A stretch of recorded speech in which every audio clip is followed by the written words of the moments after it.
Ndị Igbo, ekenekwa m unu.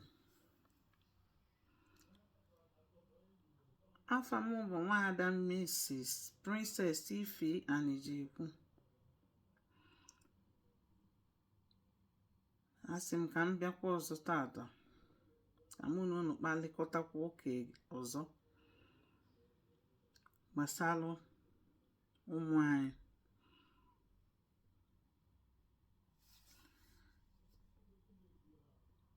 Asị m isiokwu m wee bụrụ ụmụ anyị na-enekwafe anya malụ ka fa si eje ka fa si ana. Ụfọdụ ụmụ anyị na-ejefezikwa ụzọ anyị amarọ, ebe anyị nwa bụ ndị nne na nna kabara arụ. Anyị adịghị time oge anyị niile bụrụ sọ pụọ bata, ebe anyị na-agba mbọ ka anyị wee na-enweta ife anyị ji enyelu ndụ aka. Anyị wee chefuzie nke dịkwa ezigbote mkpa. Ụmụ anyị mụrụ, anyị amakwa ka fa si eje ka fa si ana. Lekwa na ụmụ anyị na-anasịkwa n'iyi, fa na-anakwa n'iyi, ananala anyị n'iyi mgbe anyị ga-eji wee mata onwezikwa ife a ga-emenwu maka ya. And ọ na-adị mma ebidokwa mgbe fa dị nta, mgbe fa dị na nwa obele, wee na-etinyelu fa anya. Mana mgbe ụfọdụ anyị ada akpụ ya mkpa, asị na fa ka bụ nwata na onwere ife fama. Anyị ada etinyelu fa anya malụ ka fa si eje ka fa si ana. Anyị amarọ ndị bụ enyi fa, ndị bụ nke bụ enyi fa kpọrọ enyi fa. Anyị amarọ, anyị ada akpọkọta fa ka anyị na fa kpaa nkata, jụọ fa ese malụ ka fa si eje n'ụlọ akwụkwọ fa na-eje, ka ị malụ ndị ọ bụ ya na ha na-akwụ, ka ị malụ nọ ndị dị mma ka ndị na-adụrọ mma. Anyị ada etinye uchu na ya. Ọ dịkwa ezi mkpa maka na mgbe fa ga-akata alụ, ọ da-adịzikwa izi ime ya. Ọ na-afịazikwa arụ mgbe afọ akatagokwa arụ, fa amalụ nke fa chọrọ na nke fa na-achọrọ. Mgbe ụfọdụ fa na-achọ nke anyị na-achọrọ, mana ibido na nwata na-akụziri fa, na-agbaziri fa, na-etinyelu fa anya ọfụma, anyị amalụ ndị ọ bụ ha na fa na-akwụ. Maka na ị na-anya mgbe ụfọdụ ọkwa enyi na-edufe mmadụ. Ndị fa na ha na-akwụkalị apụkalị ejekọlịta a na-edufe fa. Ọ bụrụ fa na azụrụ anyị ụmụ anyị, anyị amarọ.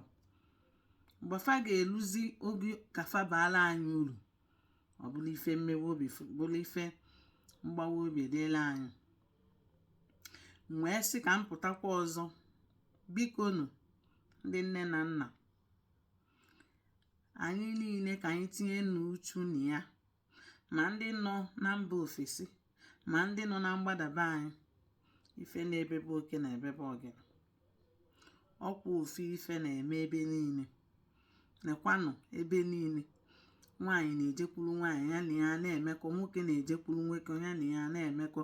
Ife ndị be anyị kpọrọ alụ, ya bụ ife wee na-agazu mba niile. Ọ bụrụ na anyị nwe anyị amarọ ka ụmụ anyị si eje, anyị amarọ ka ụmụ anyị si ana, fa wee na-anarala anyị n'iyi. Biko, ịbụrụ onye nne na-anụ olu m, ife a bụkwa ọrụ ndị nne. Mgbe ụfọdụ ndị nna adịghị ewepụtakwa time, mana onye nna anya lụrụ anyị na-etinyekwa anya n'ife a na-ekwu, maka onwere onye ọ bụ si ya ka ọrụ adịghị. Ya bụ ọrụ dịlụ nne dịlụ nna. ka anyị bidonu n'oge na-etinye anya ka anyị malụ ndị ya na ụmụ anyị na-apụ na ya bụ ife nwoke na nwoke na nwaanyị kazikwa njọ na mgbe ikpeazụ a, and anyị si na-alụ ka ọ bụ andị n'ala Igbo ezinụlọ ọbụla na-emekwa ife mpịta ọ na-ebutekwa abụmọnụ malụkwanụ mụ na ama ma anyị ama ma anyị amarọ, ọ na-ebutekwa abụmọnụ n'ezinụlọ ndị Igbo nke ebe mmụọ si bịa mụrụ maka ndị ọzọ.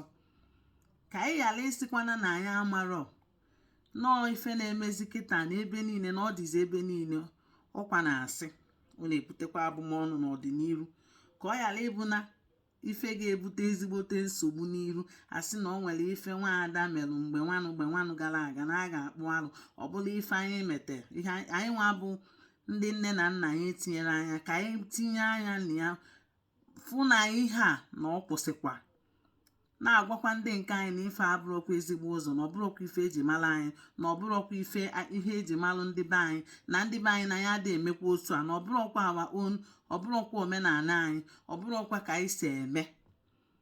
Ebido anya na-akụzili fa na-agwafa fa na-amụrụ ọkwa nke njibịa ya ka m sịkwa ka m bịakwa kwukwe mma na-apụtakwa na-ekwukwanụ nke bụ eziokwu nke dịkwa mma o, ka ọ ga-abụ anyị nwa bụ ndị Igbo anyị chọkwa ka ọ dịla anyị na mma, maka na ndị Igbo bụkwa ozuru mba ọnụ, ndị Igbo dịkwa mma, anyị na-adakwa ụda.